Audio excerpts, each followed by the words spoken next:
For almost 4 billion years, nature never lost an argument. When the climate turned cold, animals grew thicker fur. When forests disappeared, they migrated somewhere else. When food became scarce, they competed harder or starved. Every living thing on Earth survived by following the same unbreakable rule. If the world changed, you changed with it. Nobody questioned that rule. Not the mammoths, not the wolves, not even your own ancestors, because nature always had the final word. Then, somewhere in prehistoric Africa, one small group of humans did something evolution had never seen before. They looked at a world that was trying to kill them, and instead of asking, "How do we survive here?" they asked something far more dangerous. "How do we make this place survive us?" It sounds like a tiny difference. It wasn't. That single change in thinking transformed humans from just another vulnerable animal into a species that would eventually rewrite forests, redirect rivers, move entire continents of life, and force thousands of other species to adapt to them instead. This is the story of the moment humanity stopped obeying nature and convinced nature to start obeying us. For almost every creature that has ever lived, survival meant accepting whatever the planet decided to throw at you. Imagine you're a herd of antelope. The rainy season ends, the grass disappears. You don't stay and hope things get better, you leave. Imagine you're a polar bear. The Arctic freezes over, perfect. Your thick fur, massive paws, and layers of fat were built for exactly this world. But if that same bear suddenly appeared in the Sahara Desert, it wouldn't matter that it was one of the strongest predators alive. Nature wouldn't negotiate. It would simply let the bear die. That's how evolution has always worked. The environment writes the rules. Every species spends thousands, even millions of years slowly adapting to those rules. Birds migrate because winter tells them to. Camels store fat because deserts demand it. Fish have gills because water leaves them no other choice. Nobody gets to vote. Even early humans were no different. Long before cities, farms, or civilizations, our ancestors wandered wherever nature allowed them to live. They followed the rains, they followed migrating animals. When drought arrived, they moved. When temperatures dropped too low, they retreated. They weren't explorers, they were passengers. Passengers on a planet that decided where they could eat, sleep, travel, and survive. For hundreds of thousands of years, humans lived exactly like every other animal. They adapted to nature. Until one extraordinary idea quietly changed the relationship forever. Not stronger muscles, not sharper teeth, not a bigger brain alone. An idea so simple that it would become the foundation of everything humans built afterward. Because for the first time, instead of changing themselves, humans began wondering if they could change the world instead. It probably didn't look revolutionary, just a few people sitting around a fire.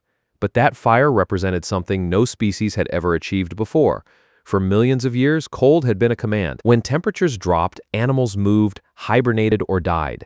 Nature didn't care which option they chose. Humans were supposed to do the same. Instead, they did something absurd. They carried warmth with them. Think about how strange that is.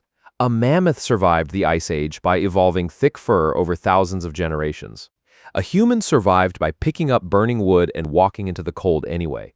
One species changed its body, the other changed its environment. That was the first rebellion. Fire wasn't just heat, it was a declaration. Darkness arrived every night. Humans made their own daylight. Winter arrived every year. Humans made their own summer. Predators waited outside the camp. Humans surrounded themselves with a wall of flame that most animals instinctively avoided. For the first time, our ancestors weren't simply searching for places where nature had already made survival possible. They were manufacturing survival. Imagine how impossible that would have looked to every other creature alive. A hairless primate, weak by Ice Age standards, sitting comfortably in freezing temperatures beside a controlled piece of the sun? Nature had spent billions of years deciding where warmth existed. Humans had just learned to make their own. And once that happened, something even more dangerous became possible. Humans realized they didn't just have to survive inside the landscape. They could start redesigning it. At first, humans used fire to protect themselves. Then they noticed something. After a burn, the land changed. A patch of old grass disappeared. A few weeks later, fresh green shoots appeared. Herbivores arrived to eat them. Hunters already knew exactly where those herbivores would be. This wasn't farming, it was something stranger. Humans had discovered that by changing the environment, they could change animal behavior. Imagine being a deer thousands of years ago. One season, a forest edge burns. You avoid it. Then new plants begin growing there. The food is better than anywhere else nearby, so your herd returns. What you don't realize is that humans are waiting. The landscape itself has become part of the hunt. For millions of years, Predators adapted to ecosystems. Now ecosystems were being adjusted to help predators. That is an enormous evolutionary shift. Humans weren't stronger than mammoths. They weren't faster than antelope. But they had started doing something no other predator could do. They were changing tomorrow before tomorrow arrived. A wolf can chase prey, a lion can ambush prey, a human can burn a valley, wait for new growth, predict where animals will gather and hunt them weeks later. That's not just hunting. That's planning at the scale of an ecosystem. And once humans learned that the world around them could be modified, the idea spread everywhere. Trees became shelters, rocks became tools, rivers became pathways, caves became homes. The environment was no longer a fixed set of rules handed down by nature, it was becoming raw material. Without realizing it, our ancestors had crossed a line that no previous species had crossed. They were no longer just adapting to the planet, they had begun editing it, and soon the planet would start responding to them in return. For billions of years, nature shaped every living thing. Now, for the first time, living things had to start shaping themselves around humans. It didn't happen overnight. There was no single moment when every animal suddenly realized the rules had changed. It happened one generation at a time. The wolves that stayed near abandoned camps discovered something strange. Humans left behind bones, fat, marrow, easy meals. The birds that followed human hunting parties found insects and small animals fleeing from the disturbance. Foxes learned that camps meant opportunity. Rodents found mountains of stored food unlike anything nature had ever produced. Even plants began taking advantage of us. Seeds clung to our clothing. Others survived in the disturbed soil around campsites without intending to. Humans had become a new force that other species had to understand. Think about what that means. For millions of years, if an animal wanted to survive, it learned the rhythms of winter, the migration of herds, the arrival of the rainy season. Now it also had to learn the behavior of humans. Where humans camped, where humans hunted, where humans burned forests, where humans built shelters for countless species. Understanding people became just as important as understanding the weather. Nature hadn't disappeared, it had gained a completely new variable, one unpredictable, creative, constantly changing species. And unlike an ice age or a drought, humans didn't simply alter one valley, they kept moving, bringing their ideas with them. Every new place they entered became another experiment, another landscape rewritten, another ecosystem forced to adapt. As thousands of years passed, those small changes became impossible to ignore. Humans crossed mountains that had once been barriers. They reached frozen lands that should have been uninhabitable.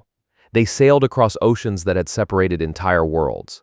And everywhere they went, the landscape began changing with them. Forests were cleared, grasslands expanded, animals followed human settlements in search of scraps, others avoided them completely. Some species thrived because of us, dogs, pigeons, swallows, house mice.